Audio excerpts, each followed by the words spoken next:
Hello बच्चों, आज हम पार्टनरशिप स्टार्ट कर रहे हैं। पार्टनरशिप का फर्स्ट चैप्टर है accounting of partnership firms and fundamentals. कुछ सामान्य सिद्धांत दिए हुए हैं इस चैप्टर के अंदर पार्टनरशिप से रिलेटेड। इन सिद्धांत को पढ़ने से पहले हम पार्टनरशिप में स्टार्टिंग में फर्स्ट में आपको कुछ टर्मिनोलॉजी दी है, शब्दकोश दिए हुए हैं पार्टनरशिप से रिलेटेड। पार्टनरशिप से रिलेटेड कुछ शब्दों में पहला शब्द हमारे सामने आएगा पार्टनरशिप डीड, है ना। पार्टनरशिप डीड यानी साझेदारी संलेख। साझेदारी संलेख क्या होता है? इसमें एक डॉक्यूमेंट होता है। Document define and describe rule and condition for conducting firms business. मतलब एक ऐसा लिखित डॉक्यूमेंट होता है, ये प्रलेख होता है ये, जिसमें साझेदारी को चलाने से संबंधित रूल और कंडीशन दी रहती है। ठीक है। पार्टनरशिप जब स्टार्ट की जाती है तो पार्टनरशिप स्टार्ट करते समय सबसे पहले पार्टनरशिप डीड तैयार की जाती है।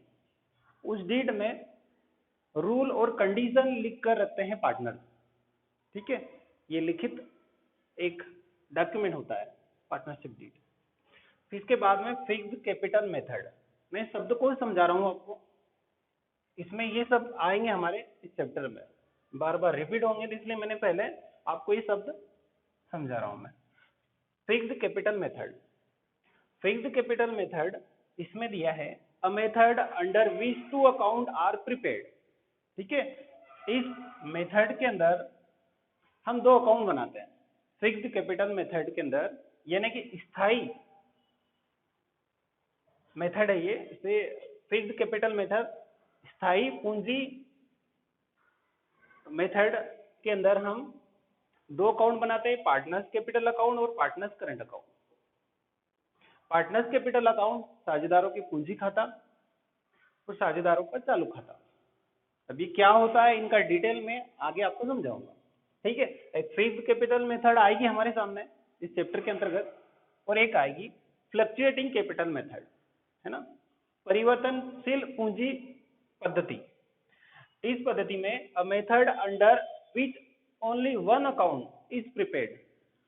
इस मेथड में हम सिर्फ एक ही अकाउंट बनाएंगे और वो रहेगा पार्टनर्स कैपिटल अकाउंट, साझेदारों का पूंजी खाता। ठीक है। उसके बाद में एक शब्द हमारे सामने आएगा ओपनिंग कैपिटल का। ओपनिंग कैपिटल यानी कि प्रारंभिक पूंजी। प्रारंभिक पूंजी में कैसे कैलकुलेशन करेंगे प्रारंभिक पूंजी का? हम closing capital drawing minus profit minus additional capital, मतलब स्टार्टिंग में क्लोजिंग कैपिटल लिखेंगे हम, अंतिम पूंजी में ड्रॉइंग यानी कि आहरण को ऐड करेंगे, उसमें से लेस करना है प्रॉफिट यानी लाभ को माइनस करना है हमें, और माइनस करेंगे इसमें से एडिशनल कैपिटल अतिरिक्त पूंजी। अब ये चीज क्या है आपको पता है, पिछले क्लास में हम पढ़ चुके हैं क्लोजिंग कैपिटल के बारे में। आप जानते हो क्या होती है क्लोजिंग कैपिटल। ड्राइंग भी पता है आपको, हम लास्ट ईयर पढ़ चुके हैं इसको। प्रॉफिट और एडिशनल कैपिटल। प्रॉफिट पता ही है आपको, एडिशनल कैपिटल मतलब अतिरिक्त पूंजी। अतिरिक्त पूंजी क्या होती है? जब साझेदार ओपनिंग कैपिटल यानी कि प्रारंभिक पूंजी के अलावा कोई पैसा और भी लगाते हैं, उसे बोलते हैं एडिशनल कैपिटल यानी कि अतिरिक्त पूंजी। ठीक है। मैंने कुछ शब्द को जो इस चैप्टर के अंतर्गत रिपीट होंगे, बार बार आएंगे हमारे सामने, तो मैंने सबसे पहले ये शब्द को समझाया आपको। एक बार और रिकॉल करवा रहा हूं मैं आपको ये चीजें। पार्टनरशिप डीड, साझेदारी संलेख। ठीक है। यह एक लिखित समझौता होता है जिसमें पार्टनरशिप फर्म को चलाने से संबंधित रूल और कंडीशन लिखी रहती है। Document define and describe rule and condition for conducting firms business. के बाद में फिक्स्ड कैपिटल मेथड और फ्लक्चुएटिंग कैपिटल मेथड, मतलब स्थायी पूंजी पद्धति और परिवर्तनशील पूंजी पद्धति। ये दो चीजें हमारे सामने आएगी। फिर एक ओपनिंग कैपिटल में ओपनिंग कैपिटल का कैलकुलेशन। ठीक है। ये भी हमारे सामने रिपीट होगा क्वेश्चन में इस चैप्टर में। ठीक है। इसके बाद में हम पढ़ेंगे साझेदारी किसे कहते हैं। ठीक है। साझेदारी में ओरली आपको समझा रहा हूं साझेदारी किसे कहते हैं। जब एकाकी व्यापार पहले स्टार्टिंग हुई थी, एकाकी व्यापार से मतलब एकल व्यापार से, किसी एक व्यक्ति द्वारा कोई व्यापार या बिजनेस चलाया जाता तो उसे एकाकी व्यापार, मतलब पूर्णतः स्वामित्व किसका रहता है, एक व्यक्ति का। ठीक है। अब उस एकाकी व्यापार में समस्याएं बहुत सारी आती है, जैसे कुछ टेक्नोलॉजी की परेशानी आती है, फिर पूंजी की परेशानी आती है, फिर नॉलेज की भी परेशानी आती है। मतलब ये सारी समस्याएं उपस्थित होती है एकाकी व्यापार में। उस सारी समस्याओं के समाधान के लिए एक सॉल्यूशन निकाला गया साझेदारी का। साझेदारी में सारी समस्याएं पूर्णतः सॉल्व नहीं हुई, फिर भी काफी हद तक इन परेशानियों से छुटकारा पाया गया। यानी कि हुआ ये कि एक एकल व्यापार में एक व्यक्ति का स्वामित्व होता है, साझेदारी व्यापार में एक से अधिक, मतलब कम से कम दो व्यक्तियों का स्वामित्व होता है। दो व्यक्ति मिलकर किसी व्यापार को चलाने का एक समझौता करते हैं और आपस में लाभ या हानि बांटने के लिए भी सहमत होता है। साथ ही साथ वो दोनों मिलकर कुछ पैसा लगाते हैं, मतलब दो या दो से अधिक व्यक्ति, कम से कम दो व्यक्ति होना चाहिए, दो या दो से अधिक व्यक्ति मिलकर किसी व्यापार को चलाने के लिए समझौता करते हैं, लाभ हानि बांटने का भी समझौता करते हैं, साथ ही कुछ पैसा लगाकर कुछ फिक्स समय भी निर्धारित कर लेते हैं वो कि कितने समय तक हमें इस व्यवसाय को चलाना है। पर ये स्टार्टिंग क्यों की गई, एकाकी व्यापार को, व्यापार की समस्याओं के समाधान के लिए। ठीक है। पूर्णतः मैंने फिर रिपीट कर रहा हूँ कि पूर्णतः इससे एकाकी व्यापार की सारी समस्याएं सॉल्व नहीं हुई, पर फिर भी साझेदारी का गठन एकाकी व्यापार के बाद में होता है। अब इसमें कम से कम मैंने बताया दो या दो से अधिक व्यक्ति होते हैं, मतलब मिनिमम 2 व्यक्ति होना चाहिए, 2 पर्सन, मिनिमम 2 पर्सन होना चाहिए इसके अंदर। अगर दो व्यक्ति और एक, इसमें ये भी रूल है, कोई ना दो या दो से अधिक व्यक्ति, मतलब व्यक्ति होना चाहिए, किसी फर्म संस्था आपस में मिलकर साझेदारी नहीं कर सकती। ठीक है।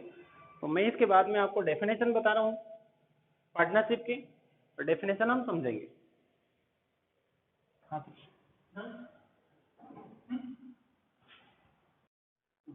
तो बच्चों ये है डेफिनेशन ऑफ पार्टनरशिप ना, साझेदारी की परिभाषा। Partnership is the relation between 2 person, साझेदारी दो व्यक्तियों के बीच में एक संबंध है, who have agreed to share the profit of business, जो कि लाभ को बांटने से संबंधित होता है, carried on by all or any of them acting for all, वह बिजनेस जो सभी के द्वारा चलाया जाता है या सभी की ओर से किसी एक के द्वारा चलाया जाता है। मतलब साझेदारी एक ऐसा समझौता है जिसके अंतर्गत प्रॉफिट बांटने से संबंधित एग्रीमेंट होता है, और उस प्रॉफिट को, जो कि किसी बिजनेस को चलाने, प्रॉफिट को बांटने से संबंधित जो भी समझौता होता है, एक एग्रीमेंट होता है, वो कहलाती पार्टनरशिप। ठीक है। साझेदारी के डेफिनेशन के बाद में हम पढ़ रहे हैं साझेदारी की विशेषताएं। पहली विशेषता है एग्रीमेंट। साझेदारों के बीच में एक एग्रीमेंट होना जरूरी है, there must be an agreement, और वो एग्रीमेंट ओरल या रिटर्न किसी प्रकार से हो सकता है। ठीक है। Minimum and maximum number. Minimum साझेदारी में 2 सदस्य होते हैं और अधिकतम होते हैं 50, और 50 अधिकतम कंपनी अधिनियम में दिया गया है। अधिकतम संख्या साझेदारी में 50। साझेदारी अधिनियम में अधिकतम के बारे में किसी प्रकार का उल्लेख नहीं है। Membership, only individuals can become partner. ठीक है। व्यक्तिगत एक व्यक्ति ही साझेदार हो सकता है। साझेदारी में किसी प्रकार की संस्था या फर्म से मिलकर साझेदारी नहीं की जा सकती। ठीक है।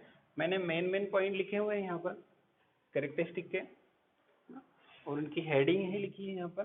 तो पहला है एग्रीमेंट, दूसरा है मिनिमम एंड मैक्सिमम नंबर, मतलब कम से कम 2 संख्या साझेदारी में होती है सदस्यों की, और अधिकतम 50।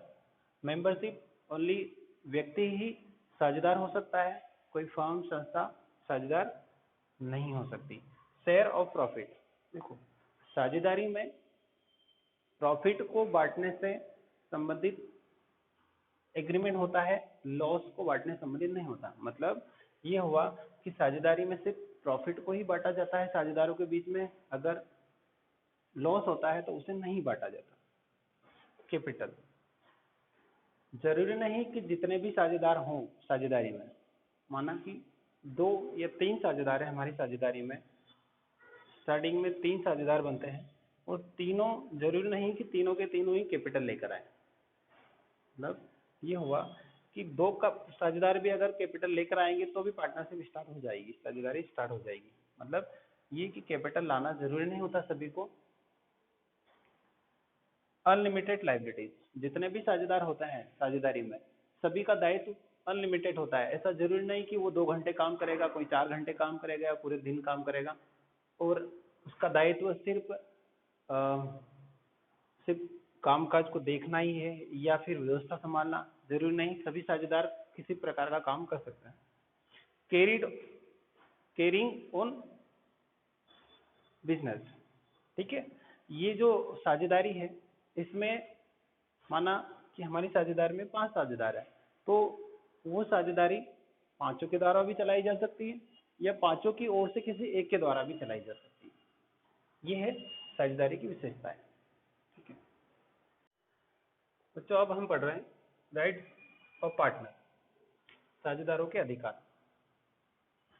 पहला अधिकार है, मैंने मेन राइट लिखे हुए हैं पार्टनर्स के। Right to participate in management of firms business, साझेदार को फर्म के प्रबंधन में भाग लेने का अधिकार होता है। दूसरा, right to be consult about the affair of the business, किसी भी प्रकार की समस्या हो उसके समाधान से संबंधित बातचीत करने का अधिकार होता है साझेदार को।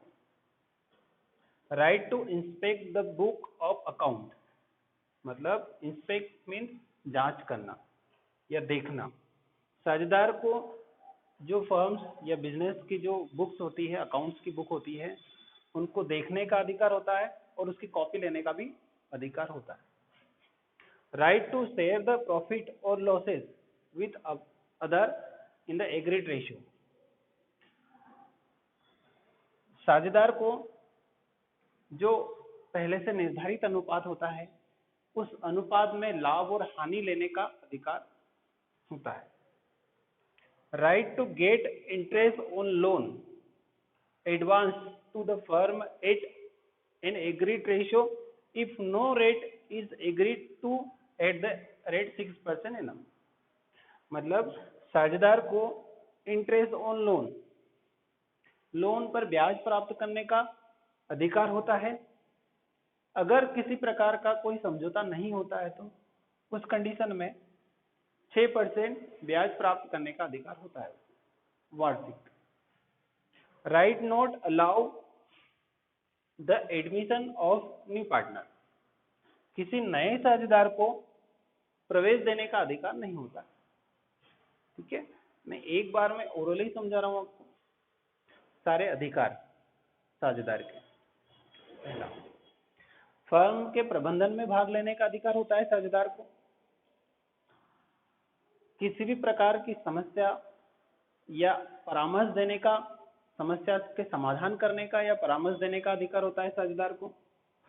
जो अकाउंट्स की बुक होती है साझेदारी में, उनको देखने का अधिकार होता है साझेदार को, प्लस उसकी कॉपी लेने का भी अधिकार साझेदार को होता है।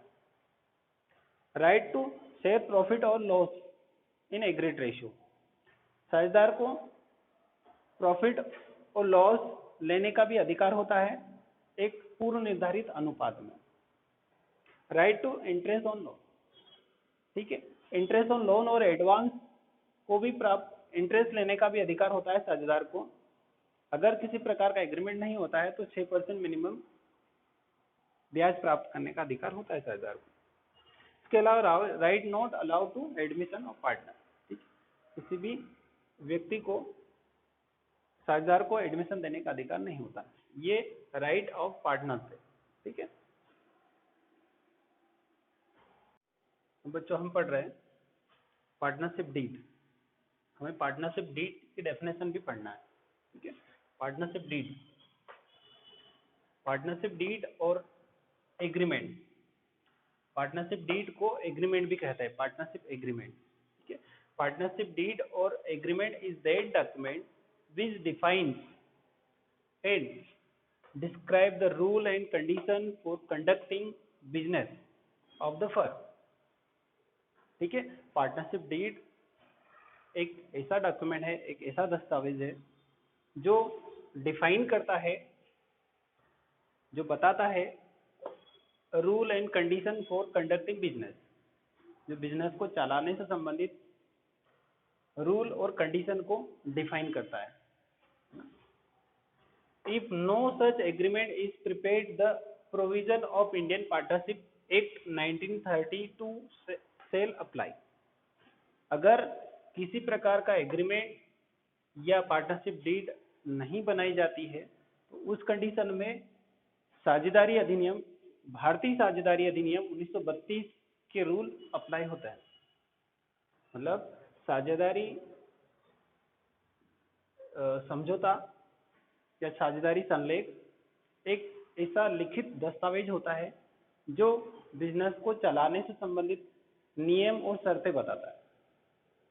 अगर ये समझौता नहीं बनाया जाता है तो इस समझौते के अभाव में भारतीय साझेदारी अधिनियम 1932 के रूल को लागू किया जाता है। हाँ, पार्टनरशिप डीड पढ़ने के बाद में हम पार्टनरशिप डीड में कुछ सामान्य बातें जो लिखना जरूरी होता है वो पढ़ रहे हैं। पहला पॉइंट है name and address of firm. नाम निर्धारित करने के लिए साझेदार स्वतंत्र है, मतलब किसी प्रकार का नाम वो रख सकते हैं, पर शर्त ये है कि साझेदार जो भी साझेदारी का नाम रखते हैं वो किसी अन्य साझेदारी से मिलता जुलता नहीं होना चाहिए, और न ही इस प्रकार की भ्रांति उत्पन्न होना चाहिए जिससे कि किसी राज्य सरकार या केंद्र सरकार का नाम उसमें जुड़ा हुआ हो। यानी कि इसमें नाम और एड्रेस साझेदार अपने आधार पर अपने अनुसार रख सकते हैं, परंतु किसी अन्य साझेदारी से मिलता जुलता नहीं होना चाहिए और किसी राज्य सरकार या केंद्र सरकार से संबंध होने की भ्रांति उत्पन्न नहीं होना चाहिए, ठीक है। तो पहली जनरल मैटर में नेम एंड एड्रेस है। दूसरा है nature and area of business. किस प्रकार की प्रकृति रहेगी, किस प्रकार के व्यापार को, किस प्रकार की वस्तु को साझेदार अपने फर्म में, साझेदारी फर्म में उत्पादित करेंगे, वो पहले से उस वस्तु की प्रकृति पहले से निर्धारित करनी होती है। और एरिया, कौन से एरिया में वो अपने व्यापार को चलाएंगे, ये भी पहले से निर्धारित कर लेना चाहिए।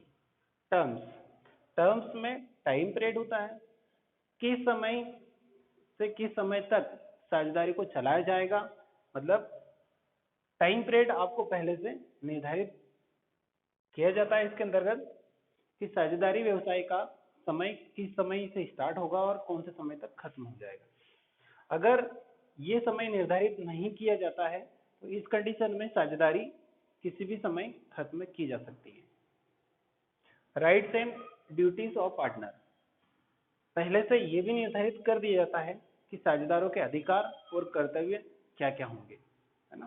साझेदारी संलेख में entry and exit of new partner, किसी नए साझेदार को प्रवेश किस कंडीशन में दिया जाएगा और कौन कौन से साझेदार को साझेदारी में प्रवेश दिया जा सकता है ना। और निकासी, यानी कि वो जाना भी चाहता है तो कौन कौन सी कंडीशन में वो जा सकता है। डिसोल्यूशन ऑफ पार्टनरशिप, पार्टनरशिप का डिसोल्यूशन यानी कि विघटन कौन कौन सी कंडीशन में किया जाएगा, ये भी पूर्व निर्धारित कर लिया जाता है, यानी पार्टनरशिप डीड में पहले से निर्धारित कर लिया जाएगा। Action against contravention of rule, अगर कोई साझेदार साझेदारी संलेख के रूल को तोड़ता है तो उसके विरुद्ध किस प्रकार से कार्रवाई की जाएगी, ये भी साझेदारी संलेख में पूर्व से निर्धारित कर लिया जाएगा। आर्बिट्रेशन यानी कि अगर किसी साझेदार के प्रति, किसी साझेदार के ऊपर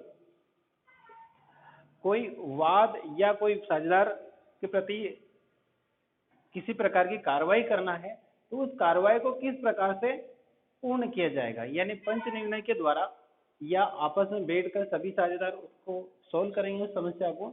ये भी पहले से साझेदारी संलेख में लिख दिया जाएगा कि अगर किसी प्रकार की ऐसी समस्या आती है तो उसका।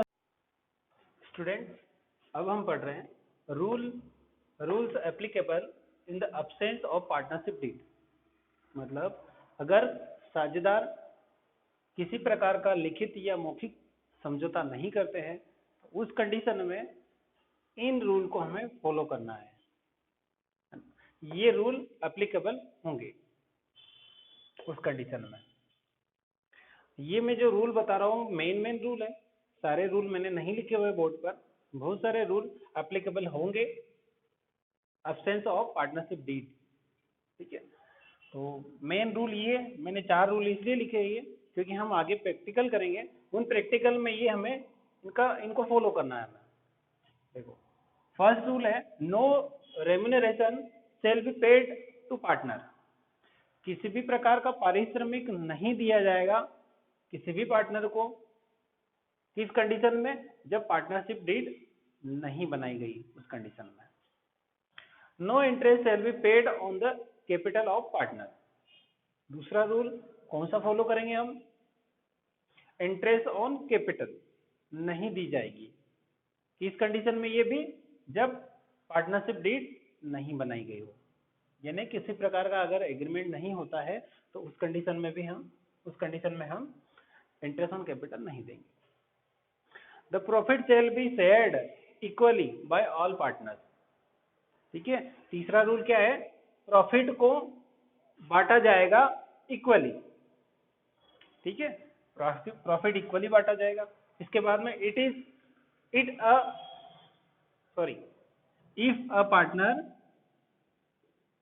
if a partner advance money in addition to his capital, he shall be paid interest at the rate 6% per annum। अगर कोई पार्टनर उसकी पूंजी के अलावा पैसा लगाता है पार्टनरशिप में तो उस कंडीशन में उसे मिनिमम 6% इंटरेस्ट देना है।